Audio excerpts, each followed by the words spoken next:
Hello students, here Sarita Singh. Welcome you all to our new session of online classes. Students, today we are going to start chapter 6, our government. So, first we will read about the basic features of democracy. Now, we have to learn first what is democracy. I have taught you in the chapter of Constitution about democracy, and once again I am repeating that you will recall this. Now, what is democracy? It is based on political equality. It means all citizens, irrespective of caste, creed, religion, race or sex, are considered to be equal before law and enjoy political rights. Means all the citizens of our country are equal for voting. There is no discrimination of caste, creed and religion. And India became a democratic state after its independence from the British rule in 1947, and it is the largest democratic nation in the world. India is the largest democratic nation in the world. As you can see in this picture, see here all the rights are given to the people of India. Right of freedom, right of participation, voice, representation, everything. All the people of the country is having these rules. Now we will start the basic features of democracy.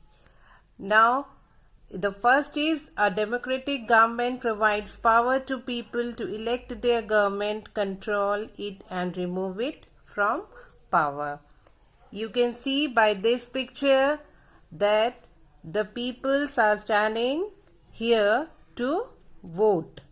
Means you can see so many peoples are standing. They are all eligible. The people who are above 18 years are eligible to vote, and they can vote and they can elect their government by themselves.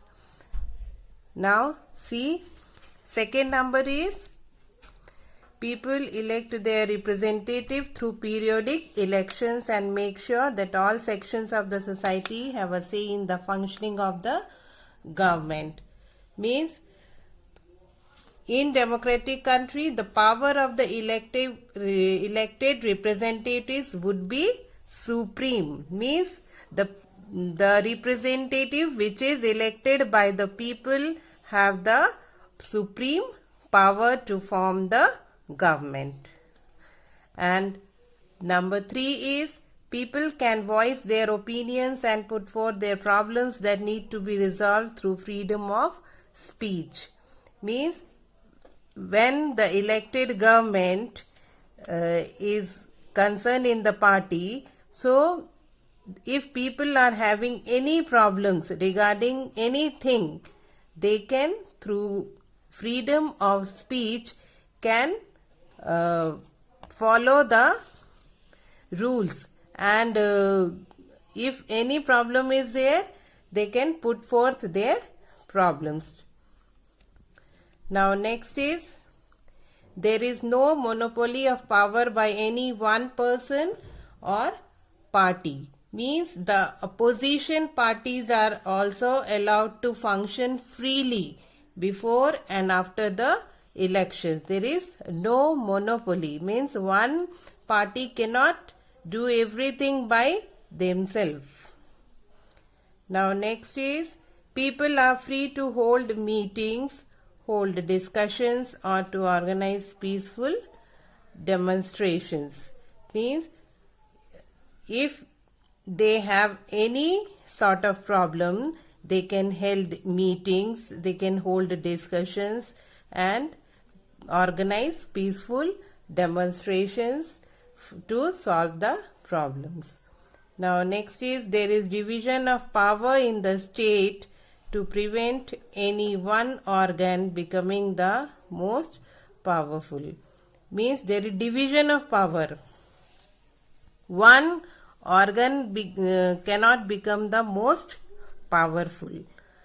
And the next one is policies and ways of the government are closely understood and analyzed by the people through media and opposition parties.